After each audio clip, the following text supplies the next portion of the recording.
Sir இப்ப இந்த இடி தொடர்பான அந்த வழக்குல டாஸ்மார்க் அதுல உச்சநீதிமன்றம் கடுமையான ஒரு உத்தரவை பிறப்பிச்சு. நம்ம முன்பே பேசின மாதிரி. இந்த உத்தரவு வந்து மோடிக்கு பெரிய நெருக்கடியா சார்? கண்டிப்பா நெருக்கடி. அவங்களுடைய பெரிய இது ஆயுதங்க. ஓ. இடியை வச்சு தானே எல்லாத்துக்கும் ஆளுங்கட்சியா, இப்போ ஒன்றியத்தில் ஆளுங்கட்சியா இருக்கவங்களுடைய பெரிய ஆயுதம் அது. நான் இருந்தாலும் சரி, நீங்க இருந்தாலும் சரி, இடி is one of the important weapon அகில உலகத்துக்கும். எப்படி சார்? என்ன நீங்க மிரட்டிக்கிட்டே இருக்கிறீங்க? ஒரு ரைடு உங்களுக்கு நான் ரைடு பண்ண மாட்டேன். உங்க புள்ள, உங்க மச்சான், உங்க மருமக புள்ள மாமியார் வீட்டில் ரைடு பண்ணாதான் நீங்க அடங்குவீங்க. உங்க அப்பா அம்மாவை ஜெயிலில் போட்டாங்க நீ கவலைப்பட மாட்டீங்க. ஏன்னா போனா போதுன்னு போவீங்க.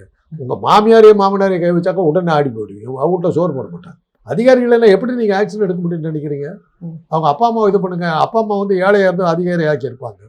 அதிகாரியான பெரிய பணக்கார வீட்டில் பொண்ணு எடுத்திருப்பான். சரி. மாமனார் வந்து பெரிய பணக்காரராக இருப்பாங்க. அவங்க வீட்டில் ரெடி பண்ணி பாருங்க, அதிகாரி ஆடி போடும். அதிகாரி அடக்கணும்னா அவங்க வீட்டு மாமனார் இன்னும் சொல்ல போனால் நீங்கள் மச்சான நீங்கள் கை வச்சிங்கன்னா தொலைஞ்சான் அதிகாரி.